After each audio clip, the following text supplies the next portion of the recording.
She almost did not come. Nyla Bennett had been sitting at her kitchen table in Atlanta 3 nights before the trip, staring at an unfinished project report on her laptop screen, seriously considering sending a text to cancel. The girls would understand. They always did. Work was work. And Nyla was always the responsible one, the steady one, the one who put everything else before herself without even noticing she was doing it. But Eden had called her at 11 that night. Not texted. Called. Nyla, if you cancel this trip, I will personally drive to Atlanta and remove that laptop from your hands. We have been planning this for 2 years. 2 years. You are getting on that plane. So Nyla packed a simple black carry-on, booked an early flight, and arrived at the Siesta Key Villa last, stepping out of a rideshare with her single bag while the others were already somewhere inside, making noise loud enough to carry through the open glass doors. The villa was stunning in the way that made you stop walking just to look at it. Floor-to-ceiling windows that caught the light and held it like something precious. A private stretch of beach that belonged only to their little group. An infinity pool that seemed to pour directly into the ocean beyond it. White curtains so soft they moved with the smallest breath of wind coming off the water. Nyla stood there for a moment with her bag on her shoulder and let herself feel something close to relief. Maybe she had needed this more than she realized. Tasha spotted her first from the balcony. Nyla Bennett finally showed up, she screamed, holding a bottle of champagne in one hand and waving dramatically with the other.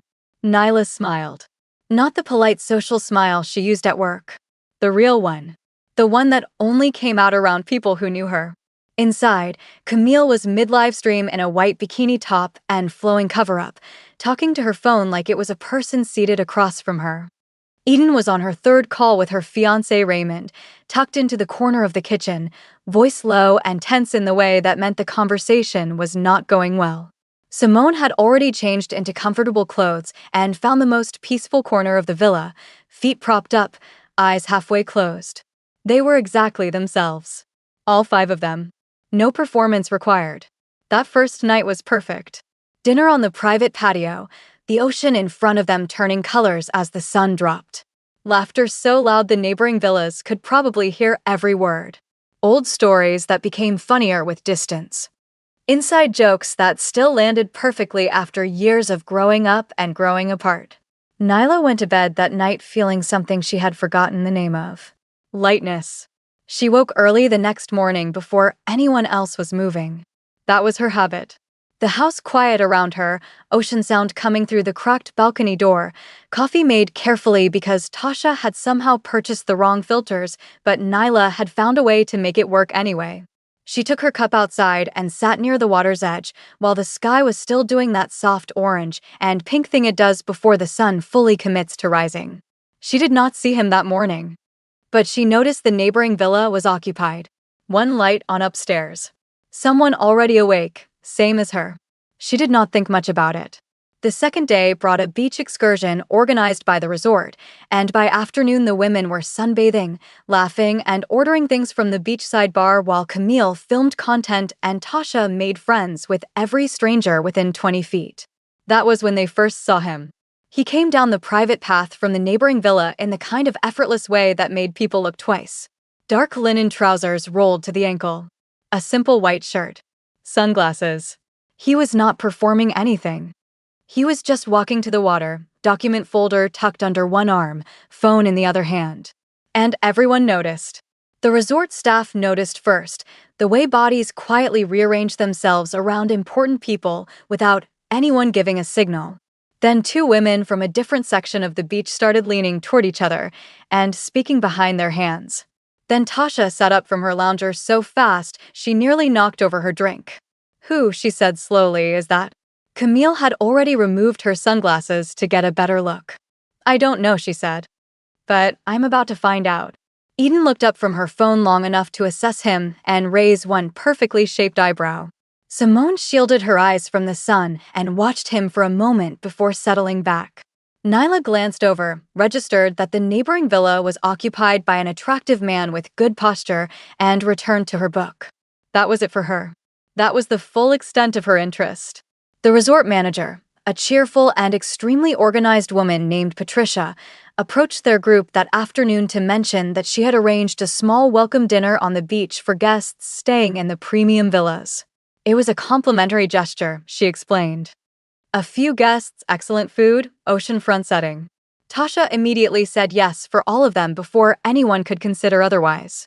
The dinner that evening was set beautifully. Long table right on the sand. Soft lighting. The sound of waves moving underneath every conversation. There were 8 guests in total, which meant the group was intimate enough that ignoring anyone felt deliberate. His name was Kang Min-jae. Patricia introduced him simply as a hotel investor currently exploring properties along the Florida Gulf Coast. But the way she said it and the way he received it told anyone paying attention that investor was doing a great deal of understated work in that sentence. He was 36, quietly Korean in a way that felt deliberate about not explaining itself, and he had the kind of stillness around him that comes not from shyness, but from being entirely comfortable in any room. Camille introduced herself first. Warmly, confidently, hand extended with the practiced ease of a woman who understood how to make an impression. Min-jae was gracious, polite, genuinely pleasant, but not hooked. Camille noticed immediately, and she was too competitive to let it register visibly, so she simply turned the warmth up a degree and kept moving. Eden found a natural opening in a conversation about overseas business expansion and slipped into it smoothly, voice softening in the way it did when she wanted to seem approachable rather than impressive. Simone asked precise and intelligent questions about South Korean hospitality markets, and Min-jae answered them with genuine interest. Nyla sat near the middle of the table and ate her food and listened to the conversation move around her. She was not being rude. She was not performing disinterest. She was simply not someone who spoke unless she had something worth saying. Then, near the end of dinner, one of the servers, an older woman whose feet were clearly bothering her after a long shift, reached across to collect a large serving dish and misjudged the weight of it. It slipped, not catastrophically, but 2 smaller plates and a handful of cutlery went with it. Everyone at the table froze for a half second in that social way, deciding whether to react or pretend it had not happened. Nyla was already out of her chair. Not dramatically. Not loudly. She just moved, crouching down next to the woman before anyone else had finished deciding how to respond, helping gather the pieces, speaking quietly to her, something that made the server laugh softly with relief instead of continuing to look mortified. Then Nyla returned to her seat, picked up her fork, and continued eating like nothing remarkable had happened. The conversation resumed around the table. But Min-jae had stopped participating in it. He was watching Nyla instead. Not conspicuously. Not in the way that would draw attention. But his eyes had moved away from the discussion happening directly in front of him and settled somewhere more interesting. He stayed there longer than was subtle. Tasha saw it from across the table and almost choked on her water. She pressed her foot sideways against Camille's under the table. Camille looked up, followed Tasha's very subtle eyeline, and the expression that moved across her face lasted less than a second before she smoothed it away completely. But Tasha had caught it and filed it away. The next 3 days moved in the rhythm of vacation. Late mornings, long lunches, beach time, dinners that stretched well past midnight. Camille posted everything. Eden argued on the phone with Raymond twice and pretended she had not. Tasha befriended a neighboring family from Houston and started getting invited to their barbecues. Simone slept more than she had in months and looked genuinely restored by it. Nyla read 4 chapters of a novel every morning before the others woke up. She also, on the 3rd morning, went to find coffee at a small cafe near the marina because the villa's espresso machine was making a sound that concerned her, and Tasha had somehow lost the instruction manual the same day they arrived. The cafe was small and unhurried.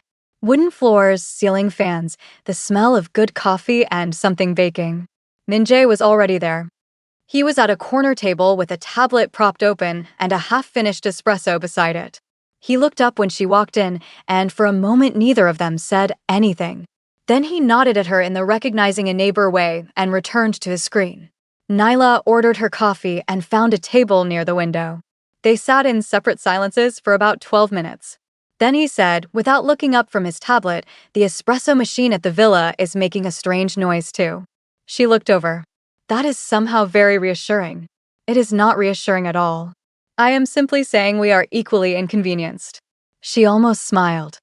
Do you always try to comfort people this way? I was not trying to comfort you. He looked up then. I was complaining. She did smile that time. The real one. They talked for 40 minutes without planning to. About nothing significant at first. The marina. The heat. A book she was reading that he had heard of but never opened. A project he was working on that he described in deliberately vague terms that she did not push against. She did not ask him how much anything cost, or how many properties he owned, or which celebrities he knew. She asked him whether he had tried the fish tacos from the place down the road that the resort staff kept recommending. He had not. She said they were apparently extraordinary. He said he would consider it. She finished her coffee, said it was nice to see him, picked up her bag, and left. He stayed at the table for another few minutes after she walked out. Then he closed his tablet without finishing the document he had been reviewing. After that, they kept finding each other in the small spaces between the noise. The stretch of beach before the resort guests came out in the morning, when it was quiet enough to hear the water properly. The fruit stand near the resort entrance where Nyla went every other day, and Minjae had apparently developed the same habit. The long balconies of their neighboring villas that faced the same ocean, late at night when the parties inside had worn everyone else down. One evening they talked across the balcony railing for almost 2 hours. About family. About what success looked like from the inside versus how it appeared from outside. About the specific exhaustion of being the person everyone else depended on. About loneliness as something that can exist even in a full room. Nyla said things to him that night she had not said out loud to anyone in a long time. Not because he had done anything to earn them, but because he listened without waiting for his turn to speak, and that was rarer than it should have been. Back inside the villa, things were shifting. Camille had not said anything directly. She was too controlled for that. But the energy around her changed whenever someone mentioned Minjae's name. She laughed a little too quickly, changed the subject with a little too much ease. And once, when Tasha pointed out that Minjae had waved specifically at Nyla from across the beach that afternoon, Camille stood up from the table and went to refill her drink even though her glass was still half full. Eden was more transparent about it. He's looking for a wife, she said one afternoon in the way that was supposed to sound like a warning. Men like that always have a specific type in mind. And it's never the woman who's easiest to talk to. Nyla looked at her calmly. I'm not trying to be anyone's wife, Eden. I know, Eden said. I'm just saying. Simone waited until they were alone one morning to say what she actually thought. Be careful, New York. Not because he's a bad person. I don't think he is. But powerful men shift the ground around them without meaning to. And you've worked too hard for your stability to let someone else's orbit disrupt it. Nyla appreciated that one. Simone spoke from experience, not jealousy, and the difference mattered. Tasha, as expected, took a completely different position. He looks at you like you're the only interesting thing in the room, she said cheerfully, and you walk around completely unbothered, which is honestly making him more interested, and I'm living for every second of this. Nyla told her to stop. Tasha did not stop. The yacht party happened on the 5th evening. One of Minjae's business partners, a loud and self-satisfied man named Gerald Ford, had chartered a private yacht for the night and extended the invitation to their group as part of ongoing resort hospitality. The yacht was enormous and beautiful and full of people who were very aware of both those things. The women dressed up. All 5 of them. Camille in something gold that caught light from 3 directions. Eden in deep green that made the most of every angle. Simone in structured black that looked architectural. Tasha in bright orange that matched her energy perfectly. Nyla wore a dark burgundy dress she had almost left at home because it felt too formal for a beach vacation. It was not excessive, but it fit her in the precise way that made it look like it had been made specifically for her. They arrived to music and champagne and the gentle motion of deep water. Gerald was the kind of host who made every compliment feel like a small transaction. He told Camille her social presence was remarkable and immediately asked how many followers she had. He asked Eden about her fiancé's business before he finished introducing himself. He told Simone she was very articulate, which Simone received with the flat smile of a woman who had been receiving that particular compliment for 20 years and had long since understood what it was actually saying. When he got to Nyla, he paused. And you, he said, looking her over in the specific way that men like Gerald looked at women they could not immediately categorize. What is it that you do? I work in urban planning, she said. He smiled.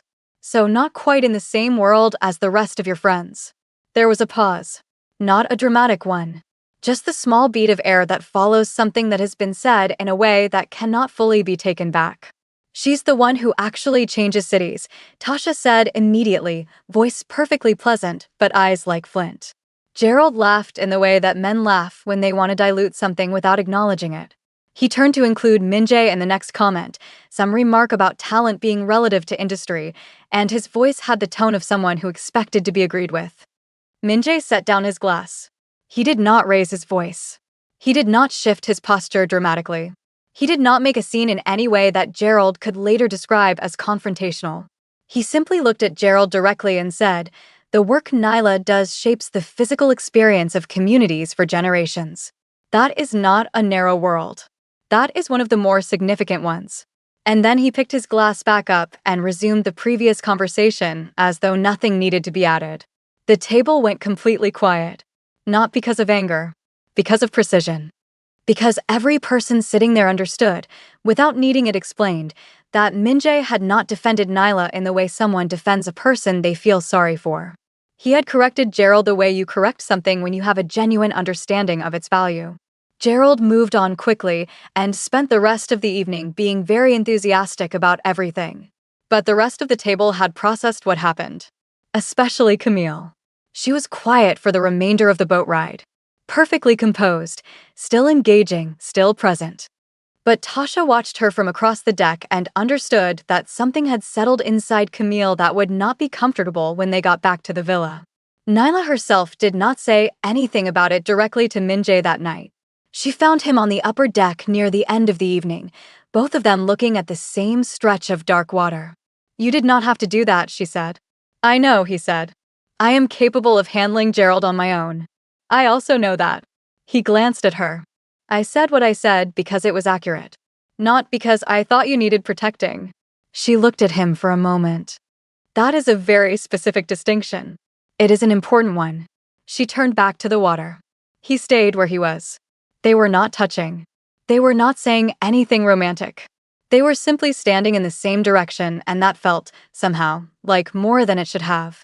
Inside the lower deck, Eden had gone quiet and was texting Raymond with the focused urgency of someone who needed to feel anchored to something familiar.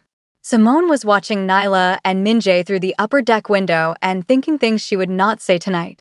Tasha was dancing and pretending she had not noticed where Nyla had disappeared to. Camille was at the bar. Second drink in hand. Looking at nothing.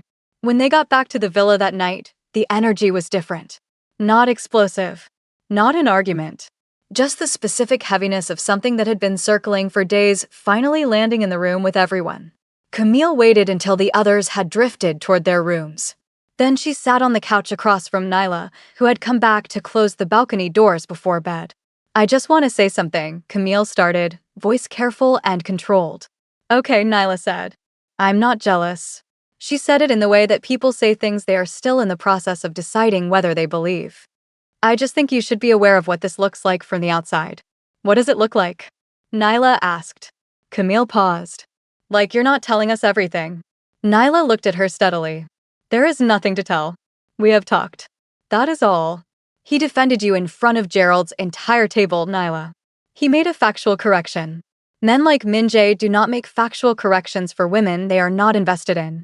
Camille's voice did not break, but something behind it shifted. "You know that." Nyla sat down across from her. Not defensively. Not with distance. "Camille, are you telling me this as a friend or as someone who is upset?" Camille opened her mouth. Closed it. Then, quietly, maybe both. They sat there for a moment in the dark ocean sound coming through the glass. 5 successful women in their 30s in a beautiful villa where something had quietly complicated itself without anyone planning for it. "I'm not trying to take anything from you," Nyla said finally. "I know," Camille said. And somehow the way she said it made it clear that she understood the problem was never about taking. It was about the fact that Nyla was not trying at all, and that was the part that Camille, who tried at everything, could not make sense of. She went to bed without saying goodnight. Nyla stayed on the couch for a while longer, listening to the water. She thought about what Simone had said, about powerful men and shifting ground and hard-built stability. She thought about 2 hours on a balcony talking to someone who listened without waiting to speak. She thought about the 5th day of a 7-day vacation and everything that was supposed to be simple about it. Outside, through the glass, the ocean kept moving. Indifferent. Beautiful. Entirely unbothered by any of it. The morning after the yacht party, nobody woke up early. Not even Nyla. She had stayed on that couch longer than she intended, listening to the water outside and thinking thoughts she kept trying to organize into something sensible. By the time she finally went to bed, the sky was already doing that quiet thing it does around 4 in the morning, not quite dark anymore, but not ready to admit it was becoming light either.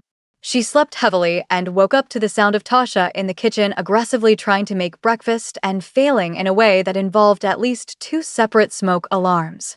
"I just wanted eggs," Tasha announced to no one in particular when Nyla appeared in the doorway. "Simple eggs. This villa has betrayed me personally." Nyla moved her gently aside, turned the heat down, and salvaged what could be saved.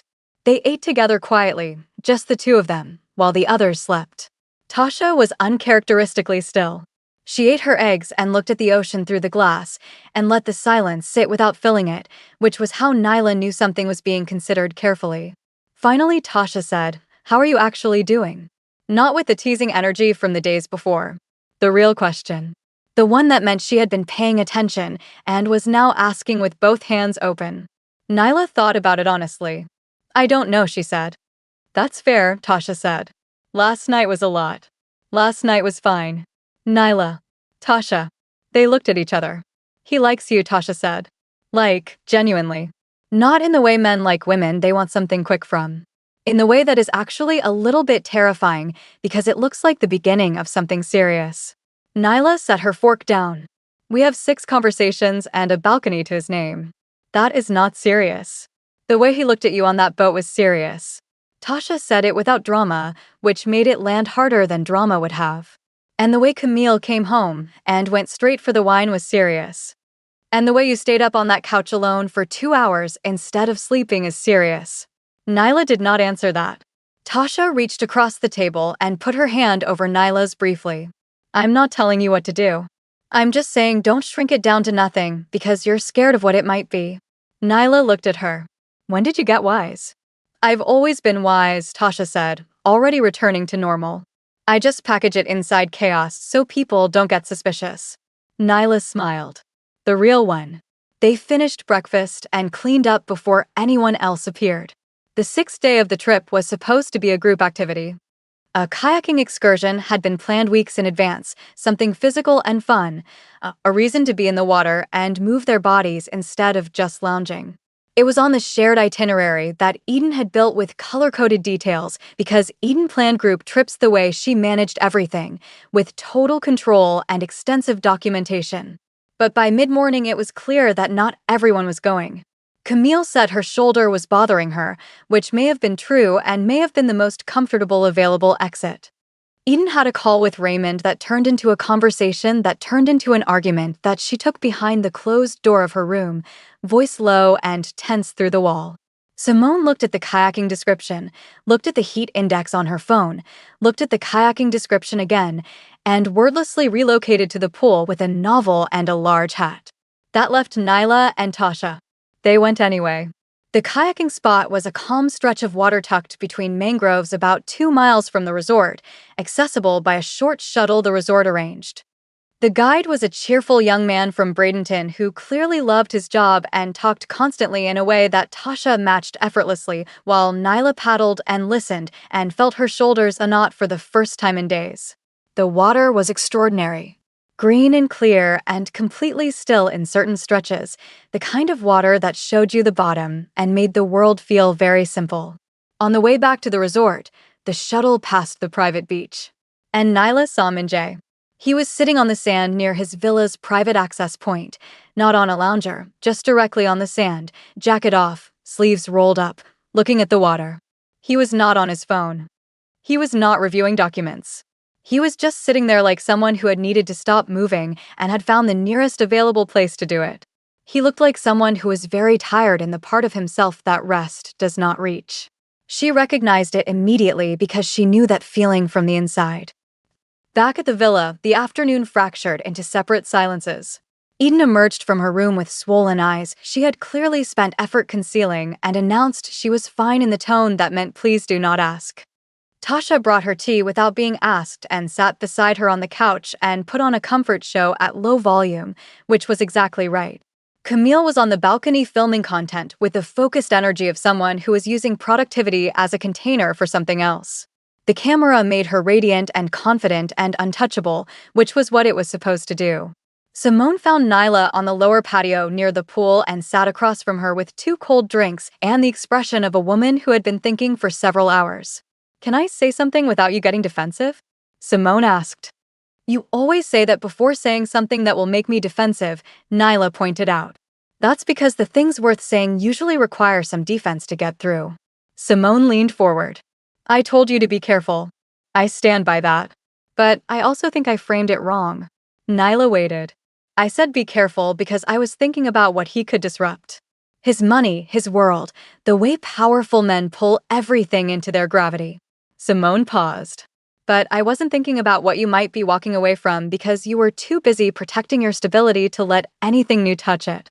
Nyla looked at her. "New York, when was the last time someone made you feel like the most important person in a room full of people who were all competing to be seen?" The question sat between them in the warm Florida air. Nyla did not answer it. She did not need to. The answer was visible. Simone nodded slowly. "I'm not telling you to fall in love with the man. I'm just telling you to stop treating your own feelings like they're a threat to be managed."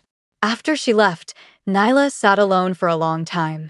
He knocked on the villa's front door at 6:30 that evening. Not the side gate. The front door. Formally.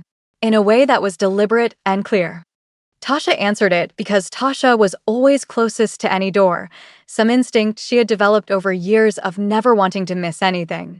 Minjae stood there in dark trousers and a fitted charcoal shirt, holding nothing, which somehow made the visit feel more significant than if he had brought something. "I was hoping to speak with Nyla," he said. "If that is convenient." Tasha turned and looked directly down the hallway toward where Nyla was sitting at the dining table with her book, who had clearly heard every word and was now sitting very still. "NYLA," Tasha announced at a volume that was entirely unnecessary given the size of the villa. "Someone is here for you." Nyla closed her book. She walked to the door. Minjae looked at her the way he had been looking at her for 6 days, like she was something he was still trying to fully understand and was in no rush to stop trying. "Would you walk with me?" he asked. Behind Nyla, somewhere in the depths of the villa, a door opened quietly. She did not need to turn around to know that at least 3 people were now within listening range. "Yes," she said. She stepped outside.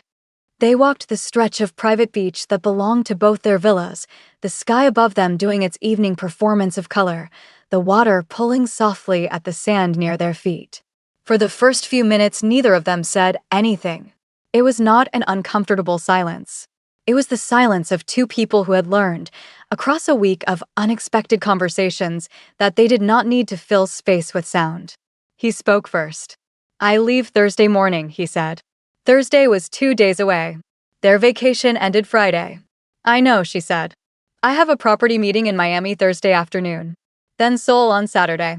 He paused. "It is a full schedule." "It sounds like it." He stopped walking. She stopped a step after him and turned. The water was moving behind him. The last light of evening was doing something very unfair to the angles of his face. "Nyla," he said, and just her name in his voice, careful and direct, carried more weight than a long sentence would have. "I am not someone who speaks without thinking. I don't say things to fill silence. You know that about me by now." "I do," she said. "Then you know that what I am about to say is something I have considered seriously." She waited. "I would like to see you again after this week. Not at a resort event. Not by coincidence near a cafe or a fruit stand." Something that was almost a smile moved across his face briefly. Deliberately. With full awareness on both sides of what it is. The ocean moved behind him. Nyla looked at him steadily. The practical part of her brain was already running the list. Different countries. Different worlds. different scales of living. The fact that her friends were almost certainly watching from the villa balconies right now with varying degrees of desperation. But underneath the list, something else. The balcony conversation at midnight about the loneliness that lives inside full rooms. The cafe table where he complained about an espresso machine and somehow it became 40 minutes of something real. The yacht deck where he said what he said about her work not because he felt sorry for her but because it was accurate, and he had decided accuracy mattered more than social ease. The way he listened. The way he stayed. Minjae, she said. I need you to understand something about me. Tell me. I do not adjust myself for situations. I don't get quieter when things feel high pressure or more interesting when I think someone needs me to be. What you have seen this week is exactly who I am. There is no elevated version waiting somewhere behind this one. He held her gaze. I know that. A lot of men say they want that until they realize what it actually means in practice. I am not a lot of men, he said. Not arrogantly. Just factually, the same way he corrected Gerald on the yacht. As a statement of something he had already examined and confirmed. She studied his face for a moment. I live in Atlanta, she said. I am aware. You travel constantly. Also aware. This is not a simple situation. No, he said. It is not. I am not offering you simple. I am offering you deliberate. He paused. There is a difference. The waves moved. The sky deepened. Nyla Bennett, who had almost canceled this trip, who preferred peace over performance, who had spent an entire week being herself without apology and somehow ended up as the most interesting person in the room to the one man everyone else was trying to impress, stood on a private beach in Siesta Key at the end of a complicated and beautiful and entirely unexpected week. And she said, okay, just that. He did not react with excessive relief or celebration. He simply looked at her like something that had been slightly uncertain had now settled, and nodded once. Okay, he said back. They stood there a moment longer. Then she said, now I need to walk back before Tasha combusts from watching through binoculars. He actually laughed. Not politely. A real one. It changed his whole face. She had not heard that from him before. She liked it considerably. She walked back to the villa alone. Inside, she found all 4 women in the living room in configurations that were obviously the result of a very rapid and poorly disguised scramble from the balcony windows. Tasha was on the couch with her arms crossed, looking intensely casual. Simone was suddenly very interested in a magazine. Eden had appeared from her room with a glass of water she definitely did not need. Camille was standing near the kitchen island with a carefully neutral expression. Nyla looked at all 4 of them. You were watching, she said. We were in the living room, Tasha said immediately. From the balcony. The living room has a balcony. Nyla sat down in the armchair across from the couch and looked at her hands for a moment. Then she looked up. He wants to see me again after this week, she said. The room held its breath. Then Tasha made a sound that could only be described as contained explosion, a high-pitched compressed noise that she was clearly fighting to keep at a manageable volume. Simone set the magazine down. Eden put her water glass on the table. Camille stayed very still. And? Simone said. I said yes, Nyla said simply. Tasha fully gave up on containment. Eden's face moved through several expressions quickly and settled on something that looked like genuine happiness, making its way through complicated feelings to reach the surface. Simone nodded slowly, like something she had decided before the question was even asked had now been confirmed. And Camille. Camille was quiet for a long moment. Everyone in the room was aware of it. The specific weight of her silence.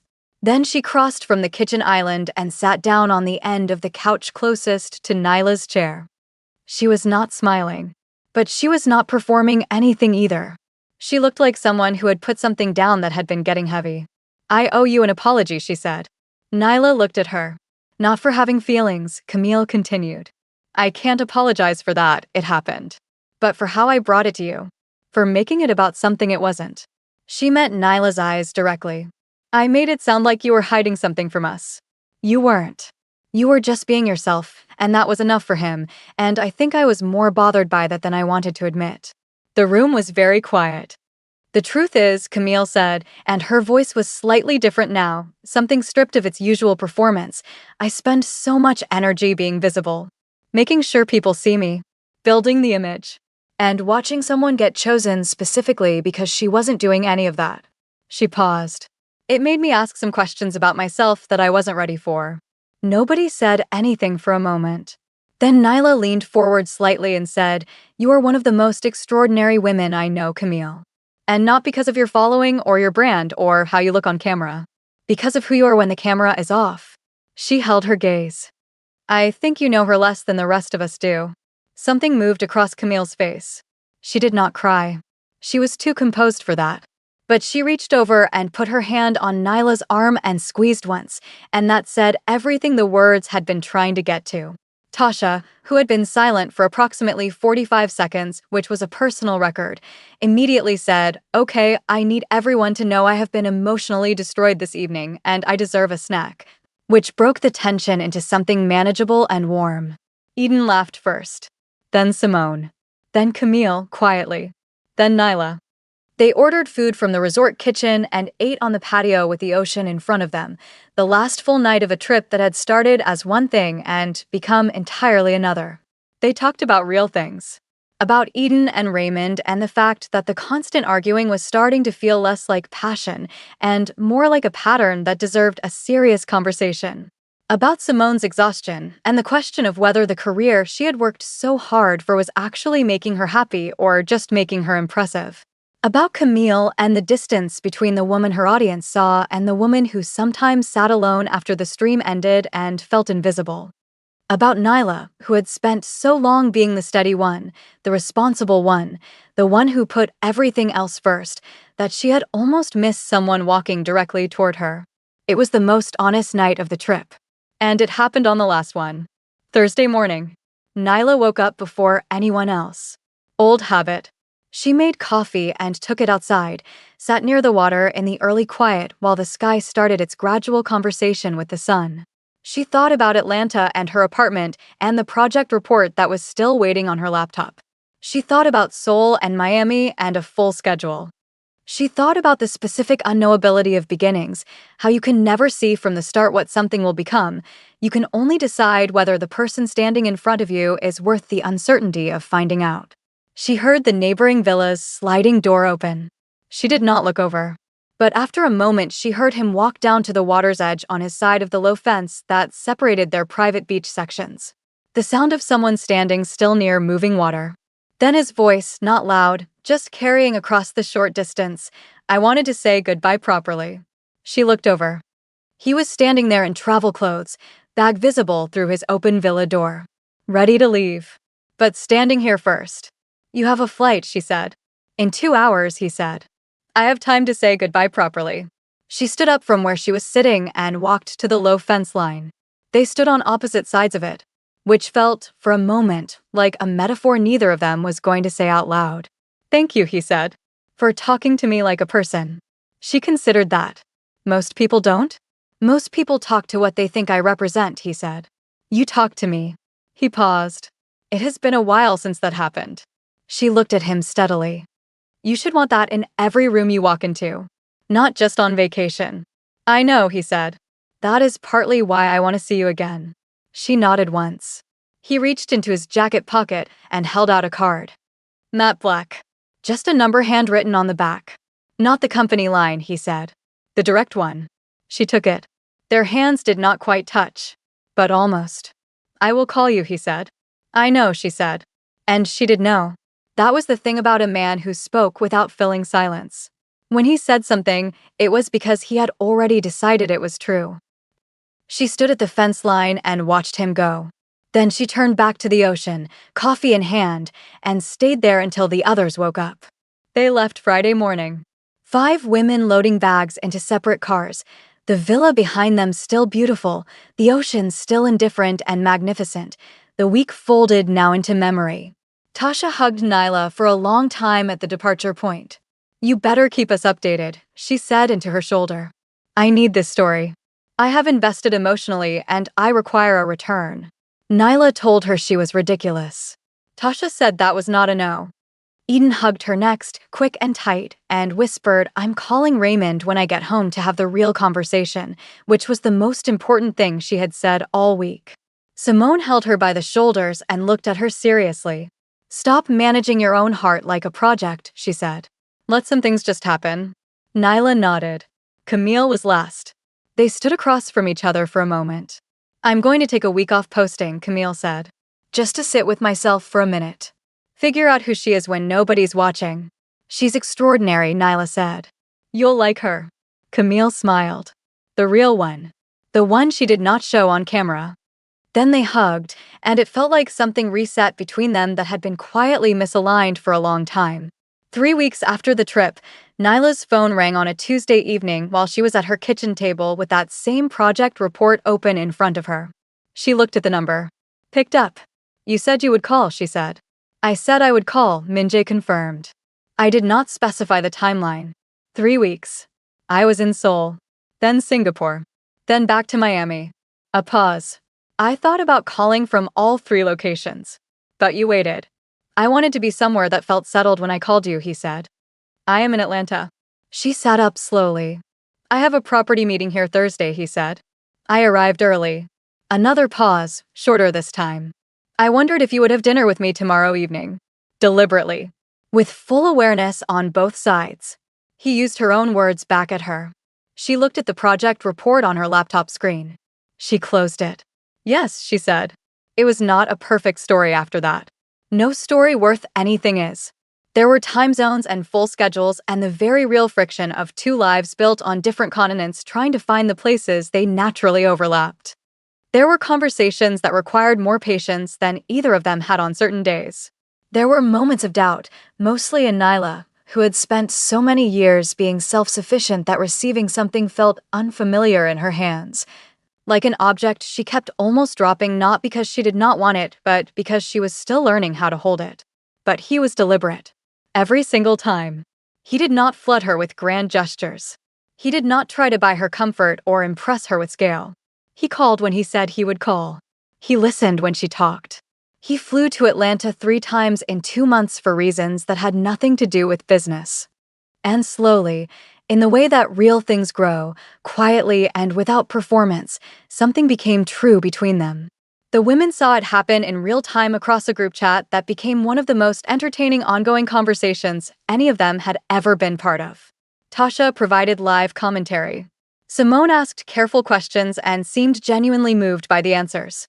Eden, who had her own important conversation with Raymond that led to an important decision about their future, was softer and more open about love in general. Camille posted less and called more. She and Nyla talked on the phone twice a week in a way they had not done since their early 20s. Something about the weekend siesta key had cracked a door open between them that they were both choosing to walk through. 6 months after a summer reunion that was supposed to be simple, Nyla Bennett sat at a restaurant in Atlanta across from a man who had noticed her first because she helped an elderly waitress pick up dropped plates without making it a moment. She was wearing something she liked. Not to impress anyone. He was looking at her in the way he had been looking at her since a beach dinner in Siesta Key. Like she was the most real thing in the room. She thought about who she had been when she arrived at that villa. Tired. Almost cancelled. Carrying a single black bag with no interest in impressing anyone. She thought about Simone's words. Stop managing your own heart like a project. She thought about Tasha on that first morning, hand across the table, saying don't shrink it down to nothing because you're scared of what it might be. She looked at Minjae across the table and understood something clearly. She had not changed herself to get here. She had not performed or competed or adjusted her personality for the room. She had simply been exactly who she was. And that had been, in the end, the most powerful thing she could have done. And that is where we leave Nyla Bennett. Not at a perfect ending. At a true beginning. Which is always the harder and more beautiful thing. Before you go, here is the lesson I want to leave with you today. Nyla never chased attention. She never shrunk herself down to fit a room or stretched herself out to fill one. She walked into a luxury villa on a Florida beach exactly as she was, plain bag, real laugh, no performance, and she became the person that the most important man in the room could not stop looking for. The lesson is this: the right people will find you inside your authenticity. You do not have to become louder to be heard by the ones who matter. Camille had the following, the image, the presence that entire rooms turned toward. And she still had to sit alone and ask herself why the one person she wanted to notice her had looked past all of it. That is worth thinking about. If this story moved you even slightly, share it with someone who needs to hear it today. Subscribe if you are new here and want more stories like this.